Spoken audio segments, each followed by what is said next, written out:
하나님이 주시는 기회라는 제목으로 함께 말씀을 나누겠습니다. 전도서는 솔로몬의 지혜로 쓰여진 책이지만 이론의 책은 아닙니다. 경험이 바탕이 된 고백으로 매우 큰 가치가 있는 말씀입니다. 흔히 솔로몬은 삼관왕이라 이렇게 이야기를 합니다. 무슨 삼관왕인가? 최고의 권력을 누려본 사람, 최고의 재물을 가져본 사람, 그리고 최고의 쾌락을 즐겼던 사람. 그래서 이것을 우리가 흔히 삼관왕이라 이렇게 말하죠. 일관왕 되기도 힘들고 이관왕 되기도 힘든데 솔로몬은 이 세 가지를 다 최고의 자리에 올라섰습니다. 그것을 제가 자랑하려고 말씀드리는 게 아니라 솔로몬은 하고 싶은 거 다 해봤다는 거예요. 솔로몬은 할 수 있는 거 다 해봤다는 거예요.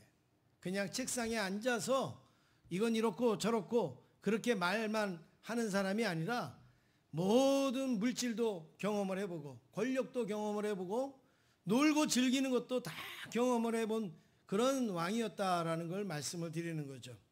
그런 이 솔로몬이 고백한 내용이 뭡니까? 역시 노는 게 최고야 그랬습니까? 역시 권력이 최고야 그랬습니까? 솔로몬이 그렇게 삼관왕을 거친 다음에 우리에게 한 이야기가 무엇이냐면 살아있는 동안 우리는 어떻게 살아야 의미가 있는가? 그리고 어떻게 해야 하나님이 우리 인생에게 주시는 기회를 붙잡으며 살 수가 있는가? 어떻게 살아야 헛되지 아니하고 어떻게 살아야 하나님 앞에 가치가 있는 인생을 살 것인가? 솔로몬은 이런 이야기를 하고 있습니다. 그래서 오늘 본문의 말씀을 통해서 하나님이 우리에게 주시는 기회를 우리는 어떻게 여기고 또 어떻게 그것을 사용할 것인가 생각하는 시간이 되기를 원합니다. 첫 번째는 미친 마음을 내려놓으라고 말씀을 하고 있습니다. 사람은 반드시 죽는다라는 말을 많은 사람들이 했는데 특별히 오늘은 두 사람을 소개하겠습니다. 이 사람은 반드시 죽는다. 이거 다 아는 말이죠.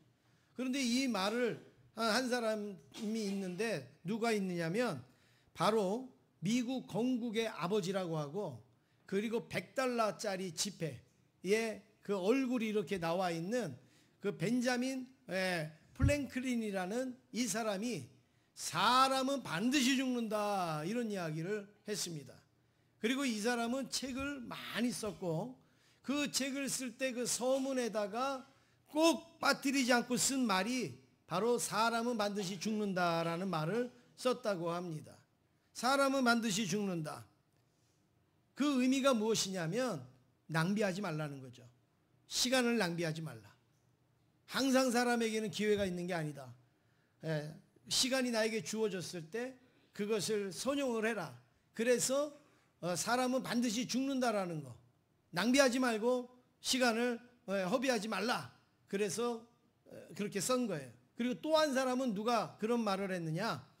여러분이 잘 알다시피 러시아의 푸틴 대통령이 사람은 반드시 죽는다라는 말을 얼마 전에 했어요. 한 2년 전에 했습니다. 이 푸틴 대통령이 언제 했느냐? 우크라이나를 침공하고 그리고 우크라이나에 군사를 보내서 그리고 많은 병력들이 죽고 군인들이 죽었어요. 그래서 그 어머니와 부모님들과 가족들이 그 자기의 아들이 그 죽은 그 사실에 슬퍼하고 애통해하고 있을 때 푸틴 대통령이 그 부모들을 다 모아놓고 그 부모들을 모아놓고 위로한다고 한 말이 사람은 반드시 죽는다. 너네들 아들만 죽은 게 아니라는 거예요. 당신들 아들만 죽은 거 아니에요. 다 죽는데 나라를 위해서 죽었으니까 감사하게 생각해라. 나라를 위해 죽었으니까 가치가 있지 않느냐. 이걸 위로라고 한다고 한 말이 사람은 반드시 죽는다. 자기 때문에 자기 욕심 하나 때문에 그 많은 젊은이들이 죽었잖아요. 그런데 그걸 부모들 앞에서 사람은 반드시 죽으니까 너무 슬퍼하지 말라고.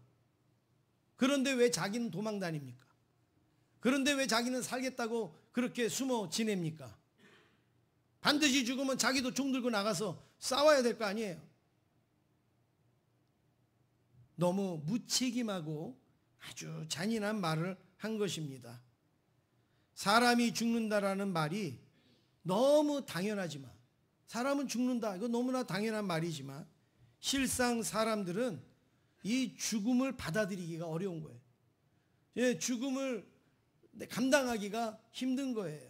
그래서 사람은 이 죽음이 자기하고는 거리가 먼 것처럼, 우리 가족하고는 거리가 먼 것처럼, 사람들하고는 거리가 먼 것처럼 죽음을 죽었다 이렇게 말하지 않아요. 그렇죠, 여러분? 죽었어 이렇게 말하지 않아요. 어떻게 말합니까? 세상을 떠났다, 그리고 돌아가셨다 이렇게 말하잖아요. 그러니까 이 죽음을 직설적으로 표현 안 한다고요. 왜냐하면 너무 가깝게 느껴지니까 좀 거리가 먼 것처럼 세상을 떠났다, 그리고 돌아가셨다 이렇게 표현을 합니다. 그런데 오늘 솔로몬은 오히려 우리 인생에게 이 죽음에 대해서 아주 직시하는 그런 말을 하고 있습니다. 1절 말씀을 같이 한번 읽어보겠습니다. 1절입니다. 시작.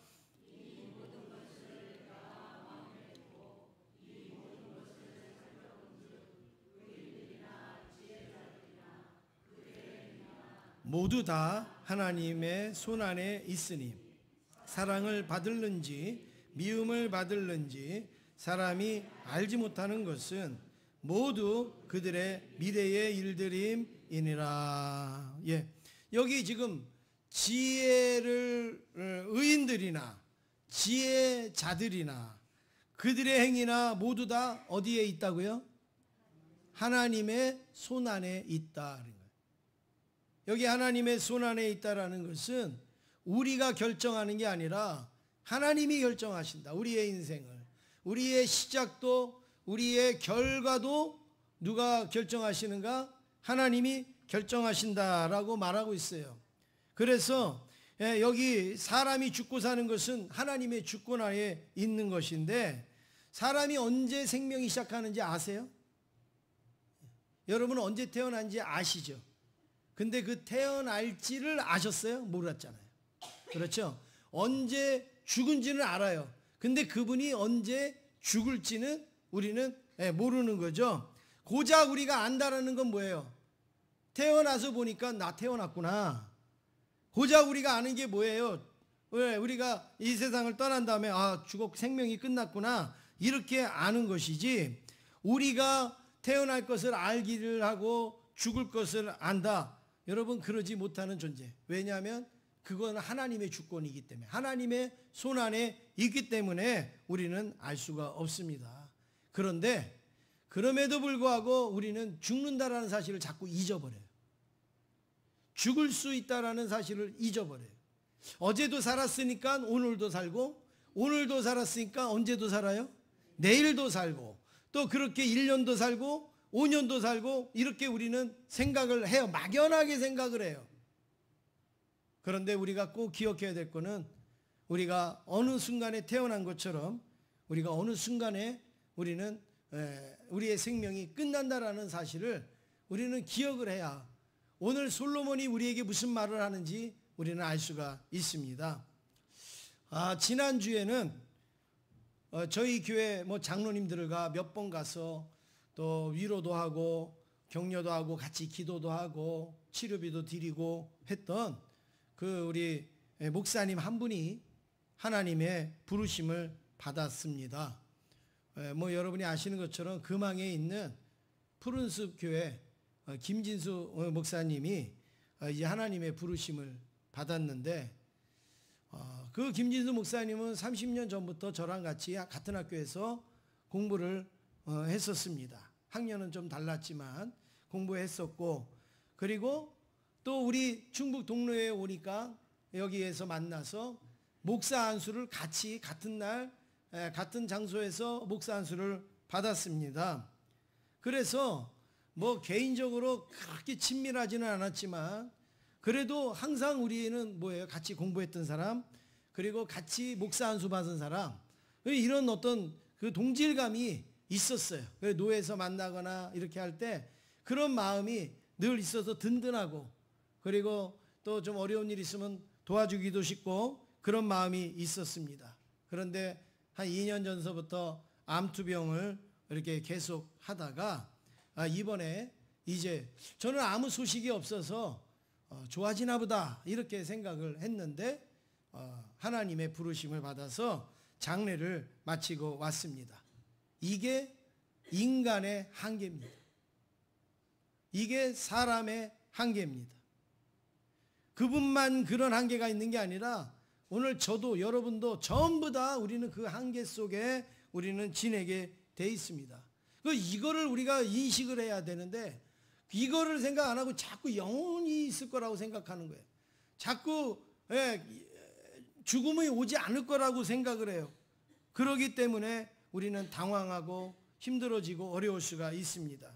3절에 솔로몬이 이것을 뭐라고 얘기했느냐, 아주 특별한 단어를 썼어요. 독특한 단어를 썼어요. 3절을 같이 읽겠습니다. 시작.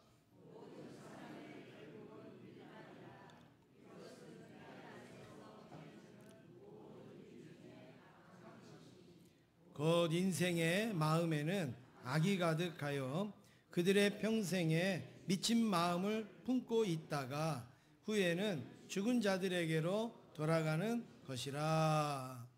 모든 사람의 결국은 뭐라고요? 뭐라고요? 일반이라. 일반. 똑같다 이거예요. 모든 사람의 결국이 뭐예요? 죽음이에요. 그 죽음을 이 솔로몬은 일반이라 이렇게 얘기해요. 특별한 게 아니라는 거예요. 우리는 죽음 되게 특별한 것처럼 생각하잖아요. 그런데 솔로몬은 일반이야. 일반. 보통 있는 일이야. 이렇게 이야기를 합니다. 이게 바로 사람의 착각인데 사람은 영원히 살 줄 안다는 거죠. 일반을 우리는 인식을 못하는 거예요. 근데 솔로몬은 나는 영원히 살 것 같아, 사람은 안 죽을 것 같아, 이렇게 생각하는 걸 뭐라고 표현했을까요? 오늘 3절에 보니까 미친 마음이다. 미친 마음이다. 미친 마음을 품고 산다는 거예요. 미친 마음이 막 정신이 없고 뭐 이런 미친 마음이 아니에요. 나는 죽을 줄 모르고 착각하고 사는 거, 그거를 미친 마음이라, 온전하지 못한 마음이라 이렇게 말하죠. 그래서 미친 마음을 가지면 어떻게 삽니까? 내가 죽을 힘을 다해서 살면 잘 살 것 같은 거예요. 내가 막 낮밤 가리지 아니하면 아주 괜찮을 것 같은 거예요.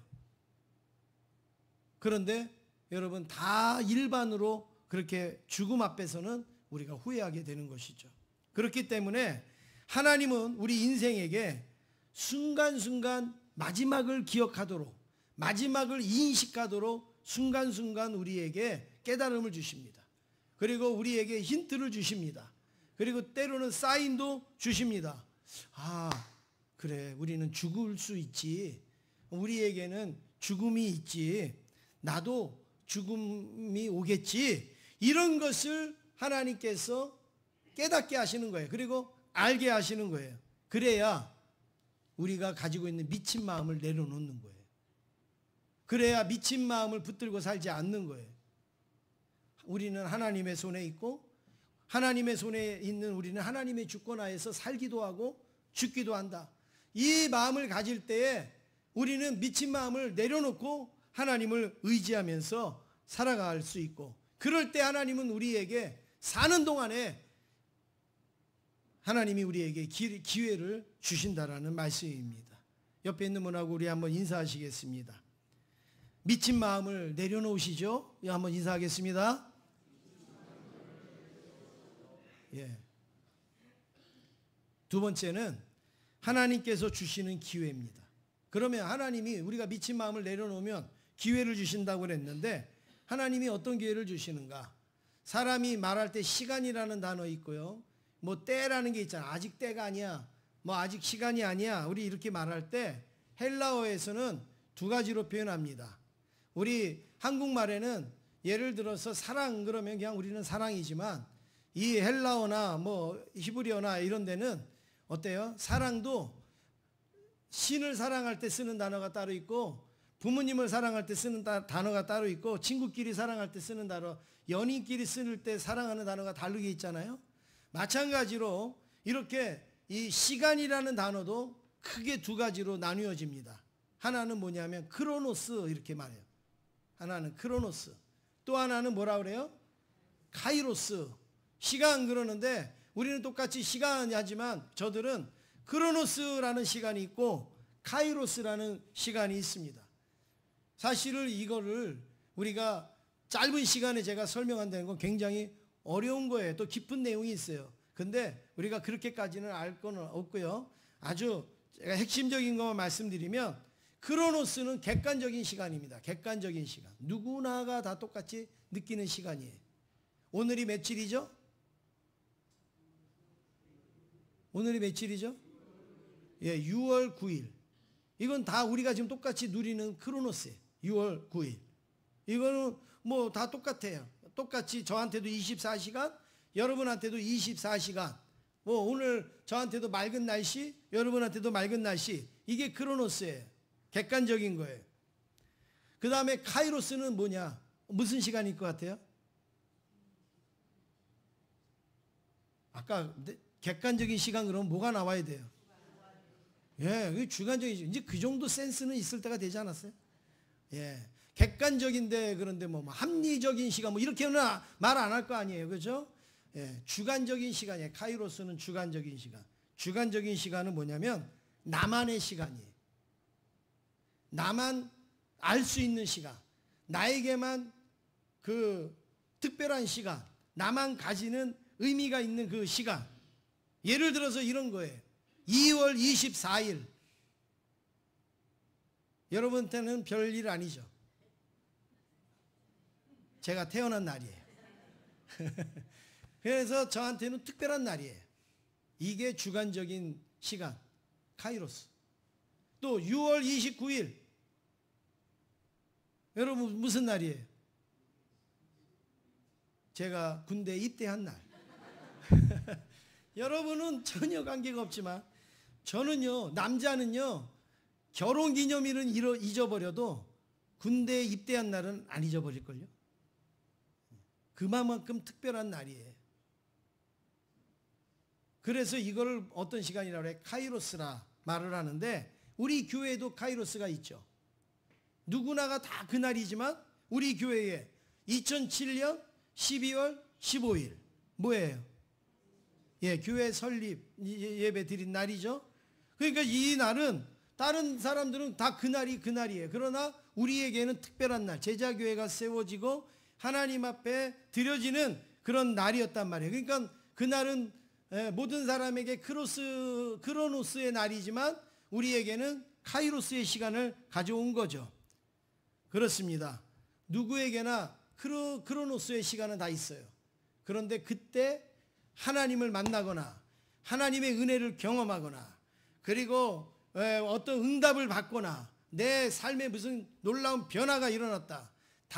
바울이 다메섹에서 예수님을 만났을 때 그건 크로노스예요, 카이로스예요? 그건 뭐예요? 그렇죠. 그건 카이로스죠. 바로 이런 거예요. 예수님이 우리를 위해서 십자가에 죽으실 때 그 예수님에게 그 시간은 크로노스예요, 카이로스예요? 카이로스. 여러분들이 예수를 믿으면서 다른 사람들은 다 평범했는데 어느 날 내가 너무나 회개를 많이 했어요. 하나님의 은혜를 너무 크게 받았어요. 내가 하나님 앞에 아주 헌신을 하게 됐어요. 내가 그날은 잊어버릴 수 없고 정말 내가 그날 너무 행복하고 생각만 해도 기뻐요. 여러분 그날이 무슨 날이에요? 카이로스. 이제 구분이 되시죠? 네, 바로 이렇게 말하는데 지금 솔로몬이 이야기하는 건 크로노스 시간을 때를 얘기하는 게 아니에요. 하나님이 기회를 주시는 그 기회가 크로노스가 아니에요. 하나님이 우리에게 특별히 주시는 기회. 내가 누릴 수 있는 그 기회. 그거를 하나님이 우리에게 주시는 거죠. 좀 더 구체적으로 말씀드리면 오늘 주일 예배 여러분들이 다 나오셨습니다. 6월 9일 이거 크로노스예요. 그런데 주일 예배를 드리고 하나님과의 만남과 하나님과의 깊은 교제와 어떤 은혜와 이런 거 없이 그냥 예배를 드리고 가셨어요. 그러면 우리는 이게 크로노스예요. 그런데 오늘 예배를 통해서 하나님의 말씀을 깨닫고 그리고 은혜를 받고 그리고 내가 도전을 받고 결단을 하고 결심을 하고 그리고 하나님 앞에 감사하면서 우리가 돌아갔다면 그거는 카이로스가 될 수가 있는 것이죠. 여러분 예배 드릴 때마다 크로노스가 아니라 카이로스가 되기를 주의 이름으로 축원합니다. 하나님과 나와의 특별한 만남의 시간, 하나님과 나와의 특별한 은혜의 시간, 내가 하나님의 말씀에 나의 부족함을 깨닫게 되고 하나님의 뜻을 발견하게 되고 그리고 나를 내가 새롭게 한다면 그것이 바로 하나님이 나에게 주시는 기회라는 것을 여러분 기억할 수 있기를 원합니다. 옆에 있는 분하고 한번 인사하시겠습니다. 하나님이 기회를 주십니다. 인사하겠습니다. 세 번째는 그러면 이 하나님이 주시는 기회를 어떻게 카이로스의 삶을 살까? 어떻게 기회를 우리가 누릴까? 오늘 말씀에서 한 5가지 간단하게 말씀을 나누겠습니다. 첫 번째는 살아있음에 감사하는 거예요. 우리가 하나님이 주시는 기회를 은혜로 여기는 것은 살아있음에 감사하는 거예요. 오늘 여기 말씀에 이렇게 이야기합니다. 죽은 사람은 자기가 살았는지 죽었는지 알아요? 몰라요? 몰라요. 죽은 사람은 자기가 살았는지 죽었는지 몰라요. 그런데 살아있는 사람은 자기가 죽을 것을 알아요? 몰라요? 알아요. 그런데 살아있는데도 내가 죽을 걸 모른다. 그 사람은 아마 죽었을 가능성이 좀 많이 있을 것 같아요. 죽은 사람과 살아있는 사람의 차이는 그거예요. 죽은 사람은 죽었는지 살았는지 몰라요. 아무것도 몰라요. 그런데 살아있는 사람은 언젠지는 몰라도 내가 죽을 거다라는 생각은 가져요. 그 사람은 살아있는 사람이에요. 살아있고 죽어있고가 우리에게 얼마나 큰 차이가 납니까? 그런데 우리가 이렇게 살아가고 있는데 그것을 감사하지 않는다. 안타까운 일이죠. 4절에 우리 같이 읽겠습니다. 4절 함께 읽겠습니다. 시작.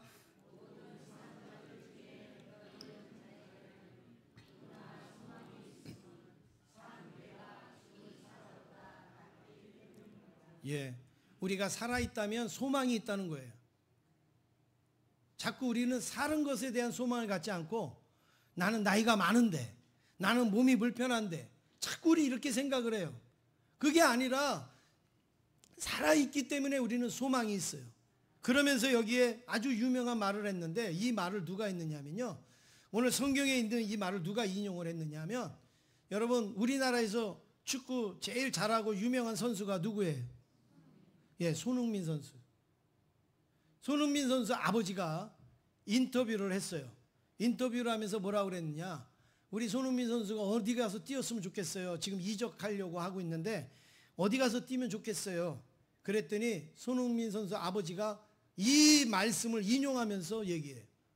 평상시에 책을 많이 읽고 하는 건 알았지만 성경도 많이 읽는다 제가 그걸 알았어요. 왜냐하면 이 성경 구절을 인용해서 얘기하는데 방송국에서도 이게 성경인지 모르더라고요. 무슨 말을 인용했느냐. 산 개가 죽은 뭐보다요? 사자보다 낫다. 여러분 개하고 사자하고 비교가 돼요 안 돼요? 안 돼요. 그런데 그건 살아있을 때고 사자가 죽었어요. 그러면 죽은 사자를 가지고 가시겠어요? 살아있는 개를 가지고 가시겠어요? 그렇죠. 손흥민의 아버지가 그 얘기를 하는 거예요. 우리 흥민이는 어디 유명한 구단 돈 많이 받고 어디 가서 마지막에 벤치에 앉아서 시간 보내다가 은퇴하는 거 자기는 원하지 않는다는 거예요. 차라리 돈 조금 받고 뭐 유명하지 않더라도 흥민이가 열심히 가서 뛰어서 운동할 수 있는 그곳에 보내고 싶다. 무슨 말인지 알겠죠? 예. 죽은 사자처럼 그렇게 하는 거 원하지 않고 그냥 산 개처럼 열심히 뛰다가 은퇴하면 좋겠다. 이 말을 인용을 하면서 인터뷰를 하더라고요. 그래서 제가 웬만한 교회 권사님 장로님보다 낫다. 이게 성경인지 아닌지도 모르는 분들이 허다하게 많은데 그분은 인터뷰하는데 이거를 적용할 정도면 굉장히 많이 읽었다라는 이야기죠. 여러분, 그렇습니다. 우리는 뭘 하느냐가 가치가 있는 게 아니에요. 우리는 어떤 능력을 가졌느냐, 그게 가치가 있는 게, 우리는 살아있는 것 자체가 가치가 있는 거예요. 우리는 살아있음에 하나님 앞에 감사할 수 있기를 간절히 원합니다. 그러니까 여러분, 뭐가 있어서가 아니에요. 지금 우리는요, 지금 살아있는 거 이거 자체가 감사고 은혜고 축복인 줄로 믿습니다. 두 번째는 주신 은혜에 감사하는 거예요. 하나님이 주신 기회를 어떻게 살리는가? 하나님이 나에게 주신 은혜를 감사하는 거죠. 7절 같이 읽겠습니다. 7절입니다. 시작. 너는 가서 기쁨으로 내 음식물을 먹고 즐거운 마음으로 내 포도주를 마실지어다. 이는 하나님이 내가 하는 일들을 벌써 기쁘게 받으셨음이니라. 아멘. 오늘 여기에 보니까 너는 가서 기쁨으로 먹기도 하고 즐거운 마음으로 포도주를 마시기도 해라.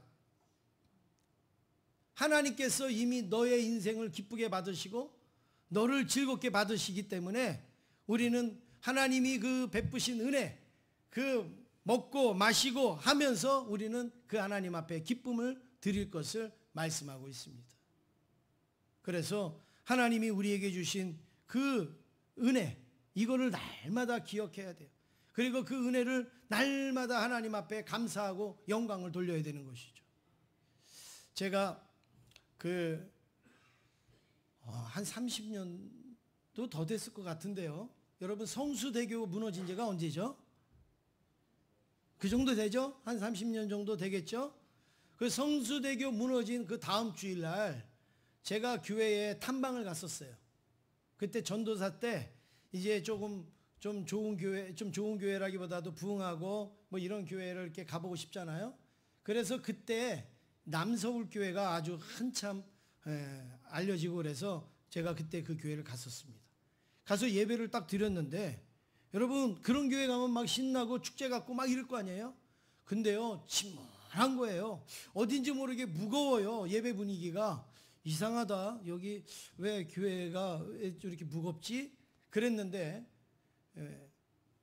그 목사님이 나와서 설교를 하는데 이유를 알았어요. 그 이유가 뭐냐?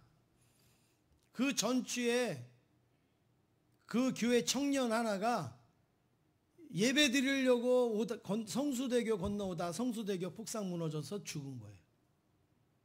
어디 오다가요? 교회 오다 예배 드리러.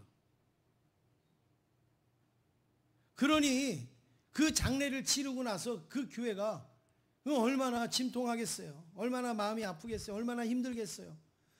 그 목사님이 그 설교를 하면서 이렇게 설교를 해요. 나는 하나님이 우리에게 왜 이런 고통을 주는지 나는 모르겠다고.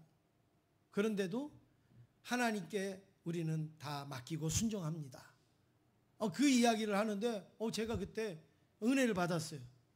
그래요. 우리에게는 기쁜 일도 오지만 슬픈 일도 와요. 하나님이 왜 이런 일을 주시는지 우리는 몰라요. 그렇지만 우리는 하나님께 맡길 뿐이에요. 우리는 하나님을 의지할 뿐이에요. 그래서 제가 지난번에 그 남서울교회 목사님이 세미나 하셔서 우리 노예를 초청해서 목사님들하고 한번 갔었잖아요.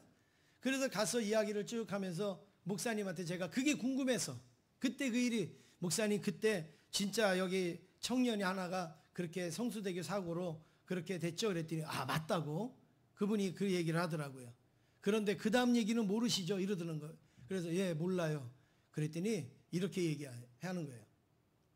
그 청년이 죽고 보상금이 나라에서 몇 억이 나온 거죠. 그리고 막 성금하고 막 했잖아요. 그거를 가족들이 교회에다가 바쳤대요. 하나도 안 놀리시네 여러분들은. 네.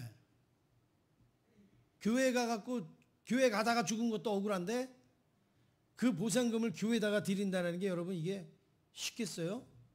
그걸 다 교회에다 드려서 당회가 깜짝 놀랐대요. 아니 이 보상금을 교회에다가 다 냈는데 이걸 어떡하지? 그래서 결론이 장학회를 만들자. 그래서 그걸로 장학회를 만들어서 지금까지 장학금을 지급하고 있대요. 그리고 더 커져가지고 아주 큰 장학회가 돼서 지금까지 그 장학금을 지불하고 있대요. 제가 그 이야기를 듣는데요, 얼마나 감격스럽든지. 교회 오다 죽었어요. 교회가 원망스럽고 하나님이 원망스러울 수 있을 거예요. 그런데 오히려 보상금을 교회에다가 내고 그 교회는 그걸 장학회로 만들어서 지금까지 장학금을 지불하고 있다. 여러분, 이게 뭐예요? 하나님이 주신 은혜에 감사하는 생활이에요. 은혜에 감사하는 생활.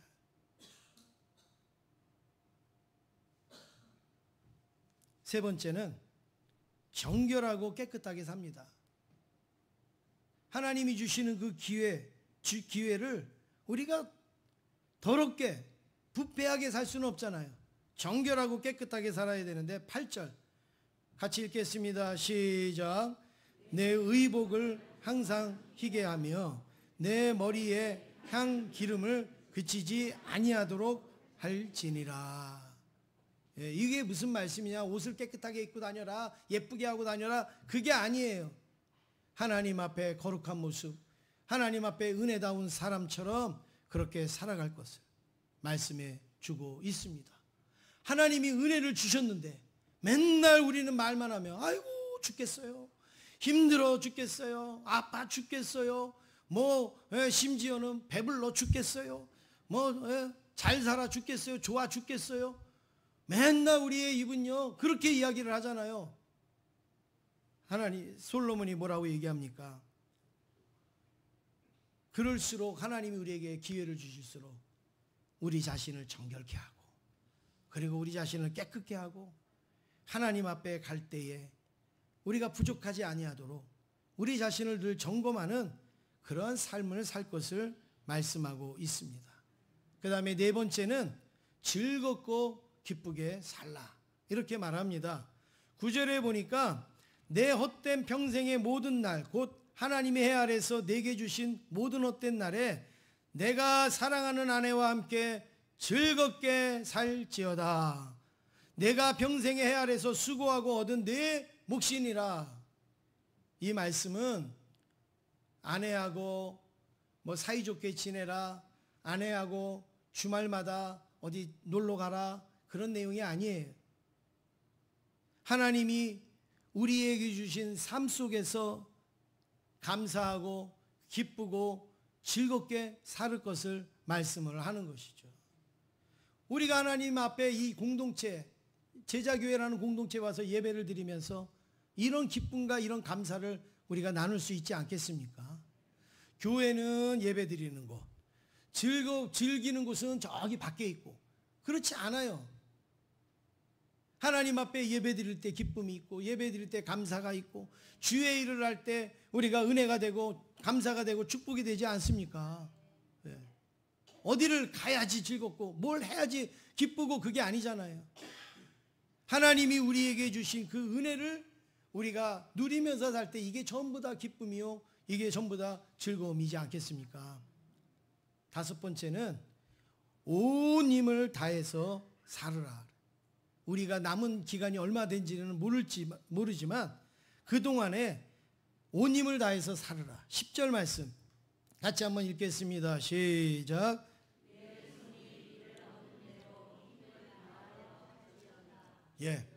하나님이 우리에게 무슨 일을 맡겨주시든지 힘을 다해서 할 것이라 말씀을 하는데요, 여기 내 손이 이를 얻는 대로, 이거는 무슨 말이냐면 내가 어떤 조건에 있든지, 내가 가난한 조건에 있든지 부한 조건에 있든지, 내가 몸이 불편한지 건강한지, 우리 주변의 환경이 좋은지 나쁜지 상관없이 우리에게 주어진 삶 속에서 최선을 다해라, 힘을 다해라. 저 사람은 좋은 집안에서 태어났으니까 저렇게 살지, 그러지 말라는 거예요. 저 사람은 무슨 기본 바탕이 되니까 저렇게 지내지, 아니라는 거예요. 저 사람은 걱정거리가 없으니까 저렇지, 아니라는 거예요. 어려운 집안이든 또 불편한 집안이든 걱정거리가 많고 고민거리가 많든 그거랑 상관없이 나에게 주어진 삶 속에서 힘을 다해서 최선을 다해서 살 것을 지금 솔로몬이 이야기를 합니다. 여러분 자꾸요 남하고 비교도 하지 마세요. 자꾸 남하고 이렇게 뭐 하지 마세요. 정말 여러분 세상에서 가치 있고 좋은 거는요, 돈을 주고 살까요? 공짜로 얻을까요? 예? 공짜로 얻어요. 하나님이 우리에게 주신 거, 햇빛, 공기, 뭐 물, 여러분 이런 거 우리가 돈 주고 사면 어떻게 살겠어요? 다 하나님이 우리에게 그냥 주시잖아요. 은혜, 구속, 내 죄를 해결해 주시고 이 모든 것 전부 다 하나님이 성경에 뭐라 그래요? 거저 주셨다 그랬잖아요. 거저 주셨다 그래요. 그런데 이 세상에요, 하찮은 거는 전부 다 돈 내는 거예요. 그러니까 우리는 반대로 생각해요. 내가 뭘 돈을 받는 게 이게 진짜 귀한 줄 알아요. 근데 정말 중요한 건 돈을 안 받아요. 안 받고 해요. 근데 별로 안 중요한 거는 돈을 받죠. 예를 들어서 여러분 치킨을 시켰어요. 그 배달비 드려야 안 드려요? 드리잖아요. 그러면 그분이 진짜 가치 있는 분인가요? 아니잖아요. 그런데 여러분 어머니가 김치에다 줘요. 돈 드려요? 감사합니다, 고맙습니다, 맛있다 이러잖아요. 정말 귀한 거는요 돈으로 어떻게 표현을 못하는 거예요. 정말 귀한 거는 돈으로 어떻게 할 수가 없는 거예요. 오늘 저녁에도 교육위원회 헌신예배인데 다른 이게 헌신예배 때 강사 목사님이 오거나 뭐 이러면은 강사비도 챙겨드리고 그리고 막 식사도 대접해드리고 하잖아요. 그런데 우리 교회는 헌신예배 때 누가 설교해요? 제가 설교하니까 강사비도 안 주고 밥도 안 주고 왜? 그렇게 예배 드리잖아요. 여러분 그렇다고 제가 시험 들어요? 강사 목사님은 최고로 여기고 목사는 우습게 생각하네. 여러분 그렇게 생각 안 하잖아요. 왜요? 강사 목사님은 한 번 왔다 가시는 분이에요. 저는 여러분들하고 평생을 같이 목회하는 사람이잖아요. 그러니까 진짜 중요하니까 돈 주고 받고 안 하는 거예요. 우리가 하나님의 일을 할 때도 마찬가지입니다. 어디 저기 가서 일꾼을 사갖고 오면 돈 줘야 되죠. 근데 여러분들이 수고하고 애쓰고 하는 거는 누가 돈을 주고 누가 받아요. 우리 교회 저기 교육관 짓는데 우리 장로님들 나와서 수고하고 성도님들 나와서 수고하고 기도하고 하는데 여러분 뭐예요? 누가 하나 어떤 사업하는 거 하나도 없는 거예요. 전부 우리 교회가 직접 그거 하는데 수고할 뿐이고 헌신할 뿐이고 사랑할 뿐이에요. 그걸 돈으로 계산할 수가 있느냐? 없단 말이죠. 여러분 바로 그래서 우리가 나에게 주어진 게 무엇이든 상관없이 우리는 어떻게 힘을 다하는 거예요. 성가대는 성가대대로 힘을 다하고 뭐 여러분이 맡은 일은 뭐 하는 거예요. 근데 자꾸 뭔가를 받으려고 뭔가를 무슨 어떤 얻으려고 하는 그런 마음이 혹시 우리에게 있으면요, 그게 시험에 드는 거예요. 그게 어려워지는 거예요. 힘을 다하는 게 뭔가 영상 하나 30초밖에 안 되는 영상 한번 제가 준비했습니다. 힘을 다하는 게 뭔가, 여러분 우리가 하나님을 믿으면서 힘을 다하는 게 뭐냐 한번 이 운동선수를 보면서 생각해 보시길 바랍니다. 선두로 달리다가 넘어진 한 선수. 육상 선수권 대회 600m 경기에서 기적 같은 일이 일어납니다. 1등으로 달리던 선수가 갑자기 넘어지고 마는데요. 우승 후보였던 헤드는 200m 밖에 남지 않은 상황에서 다른 선수의 발에 걸려 넘어지고 이때를 틈타 팀 동료가 선두로 치고 나갑니다. 그리고 우승할 수 있을 것 같았습니다. 그때 정말 놀라운 일이 일어나는데 포기할 줄 알았던 헤더가 일어나 달리기 시작합니다. 관중들은 그녀에게 응원의 박수를 보내고 혼신의 힘을 다해 선두와의 격차를 줄이면서 추월하기 시작합니다. 그리고 결승선이 얼마 남지 않자 숨막히는 승부가 펼쳐지고 마침내 불굴의 투지로 우승해버리네. 네, 여러분 놀랍잖아요. 200m 남기고 넘어졌어요. 그러면 일어나는 것도 힘들어요. 다시 뛰는 것도 힘들어요. 그런데 따라잡아서 1등을 했어요. 이 사람이 1등 한다는 보장을 가지고 뛰었어요? 아니잖아요. 넘어졌지만 내가 최선을 다한다, 내가 끝까지 뛴다라는 마음으로 일어나서 뛰다 보니까 어떻게 됐어요? 1등이 됐어요. 이 사람은 1등 안 해도 누가 욕할 사람 없어요. 꼴등을 해도 누가 손가락질 할 사람이 없어요. 그것만 해도 잘했다고 박수 칠 거예요. 그런데 이 사람은 가서 1등을 했어요. 왜요? 어떻게 해요? 힘을 다 했어요. 넘어진 것만큼 더 힘을 썼어요. 그러니까 1등을 하는 거예요. 사랑하는 성도 여러분, 우리에게도 하나님이 주신 시간 그냥 크로노스로 흘려보내지 마시고 이 시간이 하나님이 나에게 주신 기회라는 것으로 믿으시고 힘을 다하실 때 하나님께서는 영광의 면류관도 하나님께서는 또 여러 가지 은혜도 허락하여 주실 줄로 믿습니다.